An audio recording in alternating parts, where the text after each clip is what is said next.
Hello Neighbor 2 expands on the story of Theodore Peterson, a family man who lost his family, on how he trapped his only living family member in the basement of his house, then subsequently in an abandoned museum to protect him from the authorities. Mr. Peterson's story is a tale of tragedy and sadness which could be overcome or at least battled, but for Mr. Peterson, it becomes an overshadowing enemy that lurks in the shadows and torments him. Hi folks, I'm R, your narrator, and welcome to Hello Neighbor 2, one of the most anticipated games of mine this year. If you have any game or video suggestions, make sure to send them to me on my subreddit or Twitter. Keep in mind that this video will have spoilers of the entire franchise, and with that said, let's begin.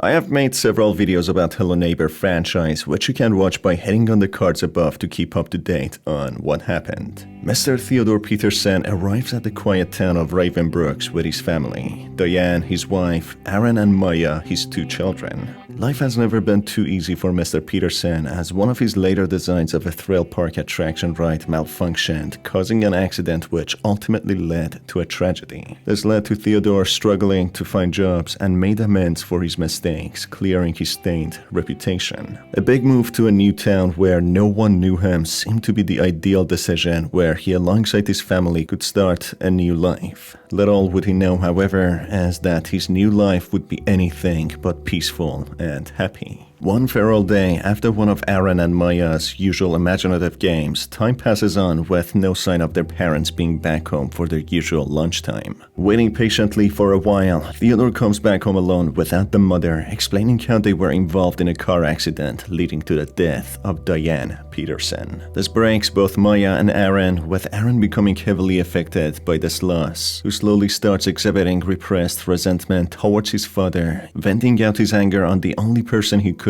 his innocent and kind sister Maya, by being really rough and mean to her. After time and time battling his demons, yet succumbing to them and being more rough to Maya, he takes one step further and lures his sister to the rooftop, playing with her favorite doll, taunting her. This, as despite fully knowing Maya is scared of heights, which is visualized through her perspective, and the distance to the ground is heavily over-exaggerated with them being seen to be in the clouds. That's when Aaron makes his biggest mistake in life, which would change him forever, with Maya accidentally slipping, leading to her falling, with the family shrinking to only two, who have suffered the loss of the two most joyful members of their family. Peterson's family being shrunk to two mentally scarred members, Theodore and Aaron, who blame themselves for the death of Maya and Diane, become versions of themselves whom they never could have imagined. Aaron losing his mind, Theodore thinks of the only option possible to keep him safe, trapping him in the basement to prevent him from getting arrested and locked away for accidentally causing the death of Maya, while Theodore does the unimaginable, burying his own daughter in his backyard to avoid any questioning from public. Things don't get any easier from this point onwards, as a neighborhood kid known as Nicky Roth has befriended Theodore's son Aaron a while ago, being familiar with the family. One day, Nicky starts hearing strange sounds coming from Peterson's house when he notices Theodore locking someone in the basement before starting to break down into tears. His curiosity gets the better of him, trying to investigate the house and who could be locked in, when Theodore traps him in the basement as well in order to keep Aaron safe. This leads to more problems and issues, leading to the second half of the first game, with Hello Neighbor 2 seemingly being the events that directly followed after this. This is when an investigative journalist known as Quentin starts to investigate, trying to find out the missing children of the town, Aaron and Maya Peterson, whom nobody knows where they could be, as Theodore reported them to be missing rather than one being dead and the other being locked in the basement.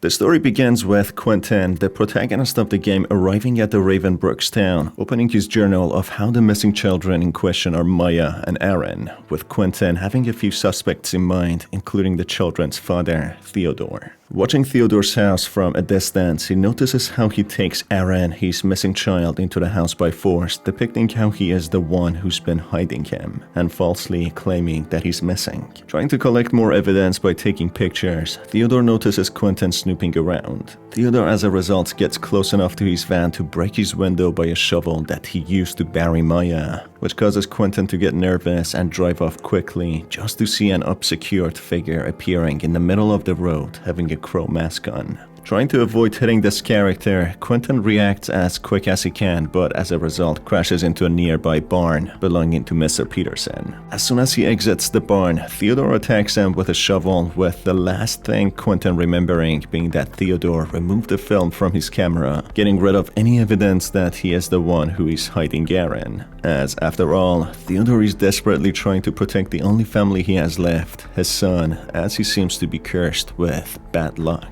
Quentin then awakens in the Ravenbrook's banner station with his head wrapped in bandage, not remembering how he ended up here. He then gets back to his investigation, but he comes across a police officer known as Keith Nelson, having off-limited Peterson's house, already being on his case, looking for him, while it seems Theodore has vanished and left his house. Quentin not being able to continue his investigation with the police present, he tries to snoop around, especially as he doesn't necessarily have good relations with the police officers, finding Quentin to be more nuisance than help. Managing to sneak his way into Peterson's house, he finds hundreds of missing posters for Aaron and Maya, revealing how it's been Theodore himself who has been spreading these posters to seemingly misdirect the authorities from holding him as a suspect. After some exploration, Quentin comes across a local newspaper article of the local museum closing with its keys being stolen, which gives him a good idea of where Theodore might be hiding.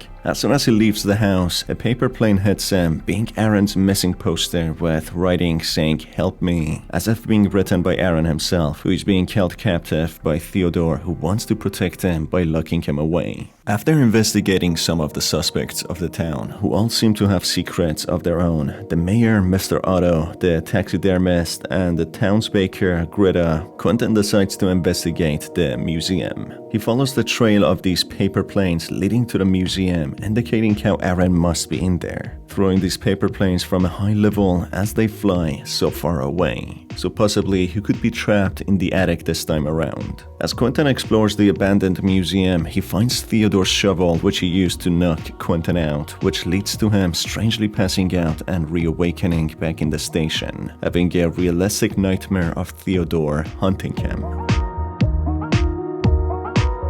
Going back to the museum, the evidence leading him there seemed to be correct, as Quentin finds Theodore residing in there temporarily to hide from the police until their investigation is concluded. Soon, Quentin finds a portrait of Aaron and Theodore, which leads to another nightmare with Aaron being forcefully taken, which awakens Quentin yet again back in the station.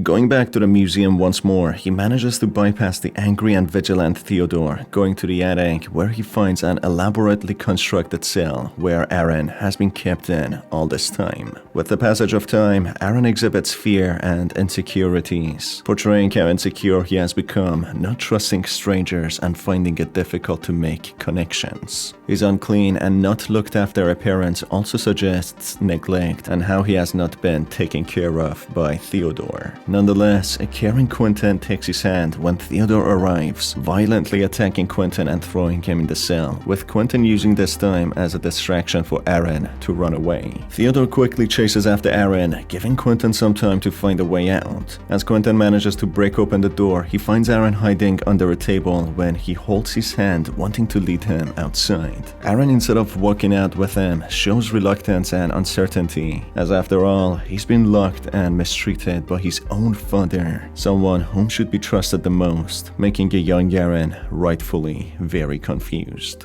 Quentin reassures Aaron and shows him kindness, which makes him more confident to leave, but that's when Theodore appears, trying to get Aaron back when all of a sudden the crow statue above him falls on him, pinning Theodore to the ground. This causes a broken Aaron, who also lost most of his family, run to his father's aid to ensure his safety, as after all, despite the toxicity of Theodore and his mental breakdown, Aaron still has the strongest connection with him, as Theodore is his father at the end of it all, no matter what he would do to him. Just as Quentin watches a badly manipulated and scared Aaron embrace his father, an unknown character from behind whose shadow is only visible hits Quentin from behind, giving him a concussion, dragging his semi-conscious body out of the museum. The story is left at a cliffhanger here, where we need to wait for Hello Neighbor 3 to figure out who this individual was. But going through the multiple books and having done a video on Hello Neighbor 1, the doomed fate of Mr. Peterson is revealed, to how he kidnaps another child by the name of Nicky Roth, who saw Mr. Peterson keeping Aaron in the basement. To keep Aaron safe from the authorities, Mr. Peterson kidnaps Nicky and keeps him in the basement as well. After some time, Nicky manages to escape, sustaining an entire array of problems himself as an adult, having severe PTSD in form of a shadow which never leaves his side. To battle this past trauma, he revisits Raven Brooks just to learn that Mr. Peterson abandoned the town, with his house being demolished as he was a stain to the quiet community, giving Raven Brooks a bad name. Therefore, unless the devs want to alter and branch out the timeline, there's only one way the story with Quentin ends: him failing to produce any evidence against Mr. Peterson to put him behind bars. The shadow person could be actually an individual who assists Mr. Peterson to keep his secret safe, stopping Quentin. Going back to Hello Neighbor 1, the shadow entity plays as a major antagonist, playing as the overshadowing trauma both Nicky and Mr. Peterson face. For Nicky, it plays as his fear he developed while kept prisoner by Mr. Peterson, and for Theodore Peterson, the shadow entity plays the role of his anxiety and crippling sadness after he lost his family. This entity was the culprit of Mr. Peterson stooping so low and becoming the villain who did everything in his power to protect the last family member that he had left. A traumatized and unstable Aaron who could never forgive himself for what he did to his sister. Mr. Peterson even went so far to spread missing posters of his children, breaking down, as deep down he knew he lost both of them, including a living Aaron who could never be the happy, imaginative child anymore.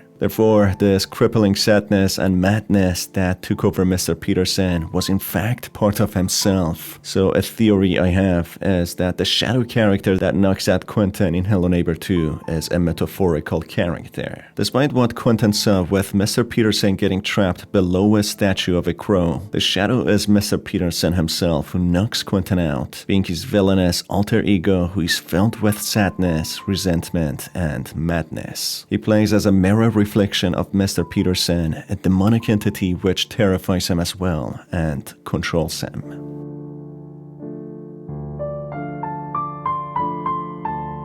And that's it for Hello Neighbor 2. To be honest, I'm a little bit disappointed because I highly anticipated this game and wanted more answers than questions, with the major cliffhanger that this game left us. But either way, I'm looking forward for more games and sequels released for this game so we can get to the bottom of it and find out what is happening. Anyway folks, if you enjoyed the video, make sure to stay tuned for more by hitting on the subscribe button and the notification bell.